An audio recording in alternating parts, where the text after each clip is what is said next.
Hello, my name is Jeff Krukin. I'm the VP of Business Growth with Orbital Transports Incorporated. We're a space logistics company focused on small sat missions. And thank you so much for joining me as I take you through how you can use a CubeSat as a microgravity research platform. And that includes having an optional payload return module. So let's get started.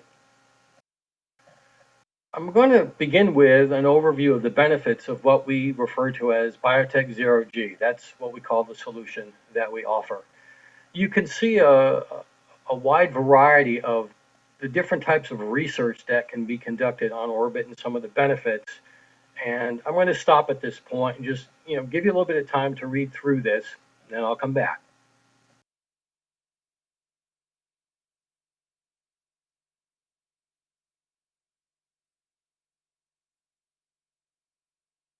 Okay, and I wanted to do it that way because there's a lot there, and I don't like to just talk through and read through everything that's on a slide. Especially, though, want to point out commercial markets for space-based bio research and development. Space, as you know, is very much becoming a commercial endeavor, and certainly NASA is aware of that, working closely with a lot of startup companies and established firms. And a lot of the research that has been done and will be done in orbit, especially biotech research, is with the intent of having products suitable for a commercial market. And I think it's important to keep that in mind. Another bit of information or resource, if you will, and there's certainly plenty of them out there. But I wanted to point out this September 2018 issue of Stem Cells in Development. And as you can see, this was a special issue about space regarding stem cells, radiation, and microgravity. All the articles that are available to you at the URL that you see there, all the articles can be downloaded as a PDF individually. There's no cost, and you don't need to register. So let's dive a little bit deeper now into the technology behind doing this type of research on orbit on a small satellite or a CubeSat instead of the International Space Station. We would start with a device, of course, that you're familiar with. It could be a lab on a chip, organ on a chip, some type of microfluidic device. And as you see on the right, there is a container here, if you will. It comes from one of our partner companies, Microgravity. And in the inner shell is where you would put that lab on a chip. And the outer shell is what provides the integration between that chip, where the sample materials are contained for your research. It provides the integration, the connectivity for that chip to the actual satellite subsystems. That's what the outer shell does. So there can be power, communications, and so forth. And I'll go into that a little bit more as we proceed. So that then is inserted into a CubeSat. And for those of you who aren't familiar with the term, as you look at the graphic, it's called a CubeSat for obvious reasons. I want to point out that this is a scenario that does not include payload return, and I'll get to that in a subsequent slide. So here you see a CubeSat that has three modules, and a module is one unit, or 1U as we call it, 10 by 10 by 10 centimeters, or approximately 4 by 4 by 4 inches. Now, as you can see, these modules can be stacked, and obviously when you do that, then the height is longer than 10 centimeters, but the other two dimensions remain the same. The main point of this image is that, as you can see in module 3 at the bottom, that's the container for your experiment. That could go in an incubator, as you see there, or another sustaining technology like what you saw on the previous slide, where your lab on a chip would go. And the rest of the satellite contains the typical satellite subsystems that are required to operate the satellite, as well as sustain the experiment that you have placed on this CubeSat. So what if you want to do payload return? I mean, that is some option that's available, as I mentioned at the beginning. And in order to do that, we also work with one of our partners called Terminal Velocity Aerospace. And they have designed what they call a reentry device, or RED. It was first flown in 2017. So I want to emphasize, this is tested technology. This is not something that's still being developed.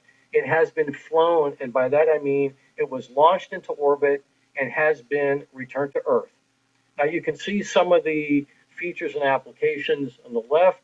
we're particularly interested here in sample return and zero gravity experiments. On the right, you can see that there are 4 different size reentry devices. Smallest, the Red 4U, can hold up to 6 kilograms and up to 4 individual CubeSats, hence the name. And you can see some of the additional information there.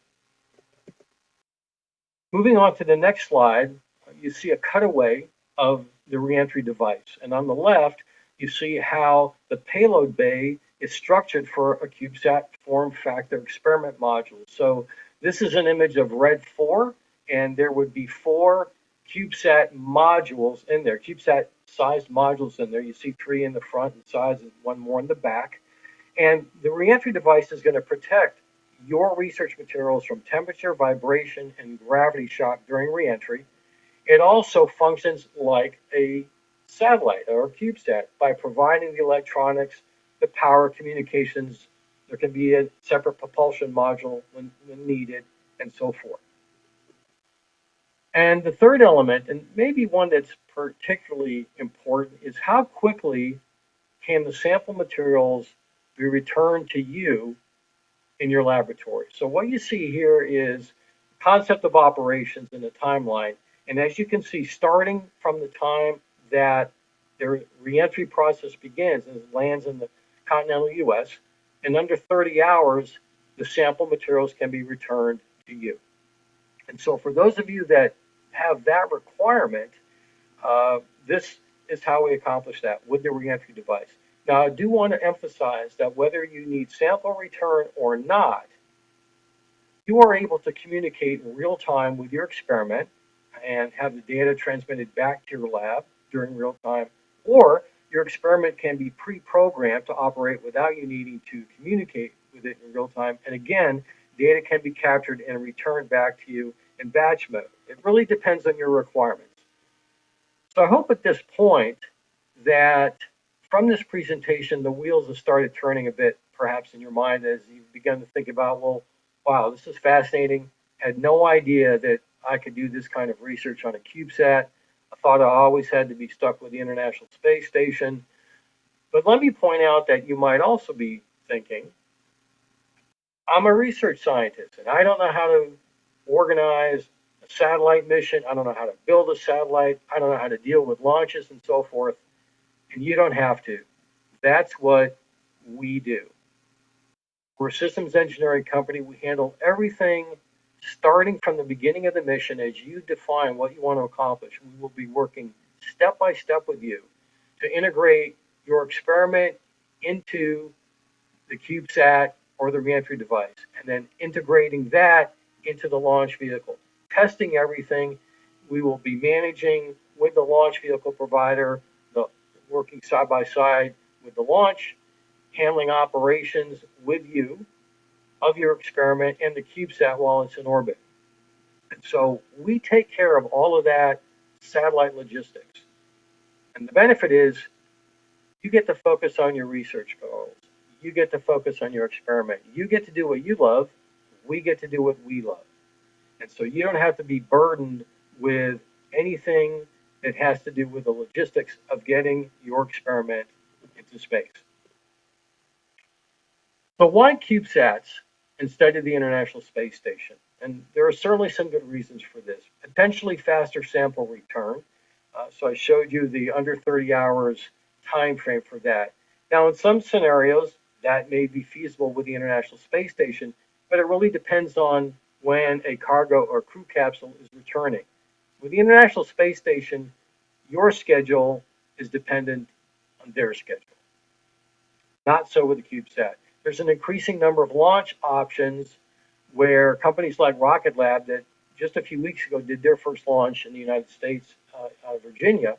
And there are other companies developing small launch vehicles specifically to launch small satellites, which means you'll have more windows of opportunity available for launch. And so again, not dependent on when is there a launch to the International Space Station. You're not dependent on the crew to be available to manipulate the experiment. Obviously, there's no crew on a CubeSat, so an experiment that you do that way would have to be automated, either pre-programmed or remotely controlled.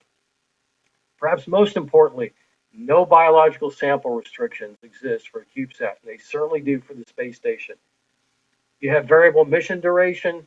Your experiment could remain in orbit from anywhere from a couple of weeks to a couple of years. It just depends on what you need. As I said earlier, again, you're not dependent on ISS launch schedules or capsule return. And polar orbits, the ability to transit the South Atlantic anomaly, these are useful for space radiation research, which is very important to NASA right now. None of this is accessible from the International Space Station. And by the way, you're not limited to polar orbits with CubeSats, but I just want to emphasize the availability. So by now, you probably realize I'm not a scientist, but fortunately, I've been blessed with the assistance of Joshua Hunsberger and Christopher Parada, whom many of you know. You can see their bona fides here. And it has been tremendously helpful to have them work with me on this presentation, verify from a biological research side that what I'm saying is correct. And lastly, let me point out that I've been working with Chris for well over a year now, and he's currently, as a result of this, on the board of advisors at Orbital Transports. So I'll close by saying thank you so much for your attention. I greatly appreciate it, and I realize this may be perhaps a different kind of presentation than what you typically see at the ASGSR conference. And I hope I've really excited you enough, got the wheels turning, as I said, to the point where you'll contact me. You can see my email address there. I'm happy to send you our 5-page white paper, which goes into more detail about how we actually make this type of mission work, especially more details about the payload return capability. I also suggest you might want to look at our BioTech Microgravity research section in our small set catalog. There's the URL. You'll see a variety of products from a variety of partners that are suitable for this type of research in orbit. And there's a broader range of products and partners on that website as well. So again, thank you very much. I greatly appreciate your time.